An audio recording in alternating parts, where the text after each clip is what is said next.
Hey guys, so today I thought I would try out one of the computer science videos I was talking about, and today what we're going to be talking about is binary. So, that marker's done. Okay.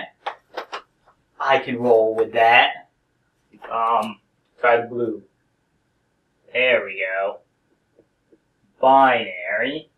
So today we're going to mostly just talk about what binary means, and then in the next episode of this specific lesson, we'll talk about how binary works. In reality, this would be a 50-minute lecture in something like a college course, and since this video can't really be longer than 6 minutes because no one will watch, we're going to do it in parts. So this is part one. So binary. Let's first take the word apart, and I'm going to switch to black in hopes that that shows up maybe a little better. Let's take it in parts. We have the bi part and the nary part. Now this nary part basically signifies number system. It doesn't really mean that, but basically if you see nary on the end of a word, it means it's a numbering system. So now let's look at the prefix. The prefix bi means 2. So what this is saying is 2 number.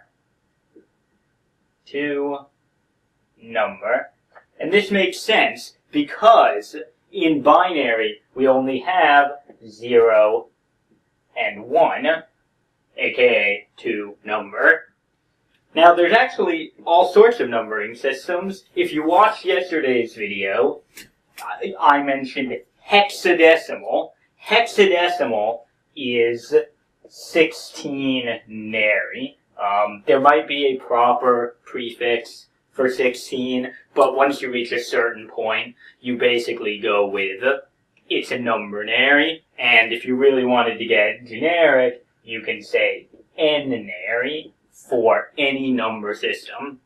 For instance, a valid sentence would be 0 is a number in any n-nary system, because no matter what your number system is, you're going to have 0. Turns out 0 is actually a really important number, and before we discovered it, mathematics had a lot of trouble, because there's numerous parts of both math and computer science that rely on the existence of 0 to function, though 0 can cause problems, as we can see when you try to divide by it.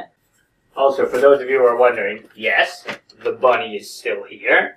I like the bunny. Anyway, our numbering system we call decimal.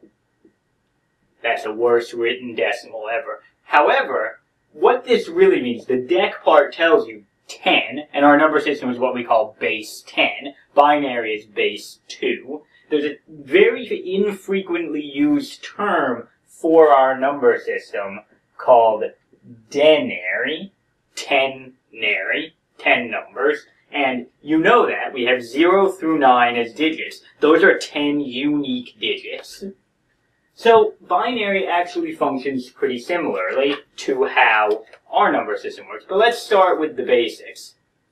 Because binary is a base 2 number, what this means basically, haha, it's a pun, is that all of the numbers are represented by 2 to the n things.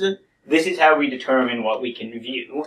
For instance, if you want to represent 100 in our number system, you say 100. This is equivalent to 10 squared. In base 2, if I want to say 4, what we'll do here is we'll do base 10 here to indicate. If I want to say 4 base 10, that's equal to 2 squared base 10. But 4 also looks like this in binary. 100 is equal to 4 in the base 10. This little underscore is a symbol. It's not used in pure mathematics, but when you're dealing with a computer, we'll often use the underscore, the underline as a way to specify base. For instance, if you go on Wolfram Alpha, you can use this underscore to denote bases. So what this means is that we can convert between the bases. And there's a lot of ways to do this, but I'm going to save that for the next episode because it's a little bit more mathy. For now, I just want to talk about what binary means. Basically, binary is represented like this. We have places. So the first place is the ones column. So the number 0 in binary is, of course, 0. The number 1 in binary is 1. The number 2, though, is 1, 0, and this is 2. And so on. And then as we travel up, these represent powers of 2. So for instance, 1, 0, 1, 0 in binary represents the number 10, because we add together 8 and 2 to get 10. If we wanted to get 11, we'd add a 1 on the end there. Basically, each spot represents a power of 2. I think this will make a little bit more sense in the next episode. I really just wanted to introduce the concept of binary. It's a 2-number system, 0s and 1s, based on powers of 2. It sounds really daunting at first, but once we put it next to our number system, decimal, and I start to show how you can convert between them, I think you guys will find that it's pretty easy. So I hope you kind of like this teaser, kind of a what is binary, what are number system videos. If you like it, please like and subscribe. Leave comments on what I can do better. I know this one didn't do too much. I really just wanted to toy with the concept of teaching these kind of computer science math topics and see if anyone wanted to view them. So that's about all I have, and I will see you guys tomorrow.